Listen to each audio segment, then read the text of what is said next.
Okay, so this is the super simple apple crisp in a pan I didn't have time to make when I was making my holiday video, so I'm going to do it now. So I've got my apples in a wide pan. You want a wide, shallow pan, and I'm going to put a little bit of water in, and I'm going to add a little maple syrup. You can use date syrup, maybe, a tablespoon or two, and you're basically going to cook these until they soften a little bit. So I'm going to put some raisins in there. That was about a quarter cup of raisins. I'm going to put some cinnamon in here. You can put cardamom, nutmeg, whatever sort of holiday spices you like. And put a little pinch of salt. And then we're going to cook these until they soften. And then we're going to add a little cornstarch or arrowroot to thicken it up.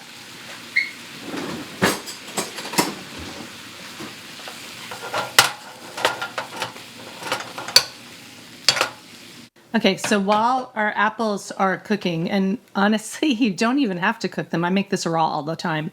But for the purposes of getting that sort of apple pie, apple crisp texture, we're going to cook it.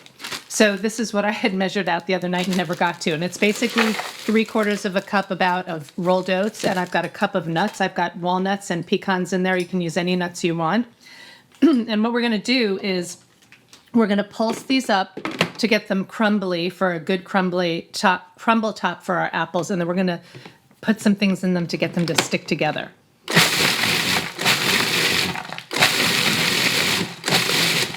Okay, so now I always think salt is an important part of a crisp or a vegan pie because we're not using butter, and that gives it a little bit of that savory against the sweet. I'm going to put in some cinnamon. Again, you can use cardamom, nutmeg, a little clove if you like. And I'm going to put a little bit of dry sweetener. So I've got some date sugar here. You could use coconut sugar. You could use brown sugar. I've got a lot of date sugar, so I'm going to put some in here.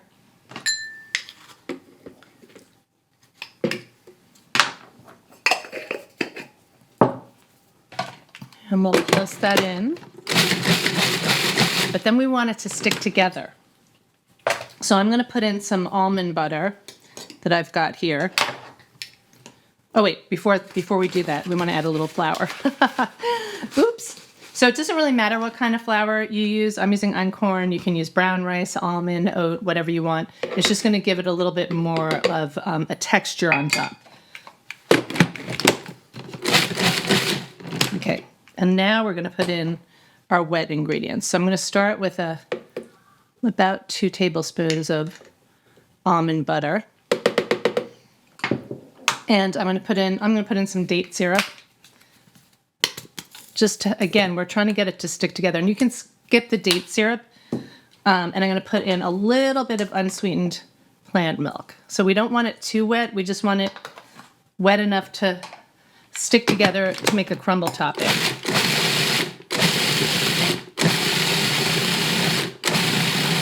That looks about perfect. Okay, and it's going to be kind of like, you're going to have some pieces on top. Okay, so we've got our apples. I feel like I'm forgetting something. Nope. Okay, so we've got our apples, and we're going to add some cornstarch in here to thicken this up. You can use arrowroot. If you don't have either, you can just skip it. It just won't get thick, which is fine. Again, we're trying to make this like a super, super, super simple dessert. So if you add the cornstarch or the arrowroot, which you don't have to have, you're just going to stir it. It'll take less than a minute to thicken up. Whoops. And that just kind of gives it that apple pie texture. Okay. So again, I created this easy. If you have citrus, you can add a little lemon zest. If you don't, skip it. And to give it a little brightness, a little lemon juice. And if you don't have it, skip it. If you have an orange, you can use that. A lime would be fine. Okay, so now we've got our apples ready to go. We've got our crumble ready to go. And we're just going to crumble this across the top. It smells like apple pie in here. I'm always trying to figure out how to make these just quick and easy. This is one that's very popular in our house. Sometimes it's just a baked apple with a crumble on top. You take the core out and you just put the apple in with some cinnamon in the oven or the air fryer. But this is easy enough when it's not sticking to my fingers. Okay, and so what I'm going to do now is I'm just going to stick this under the broiler for a couple of minutes.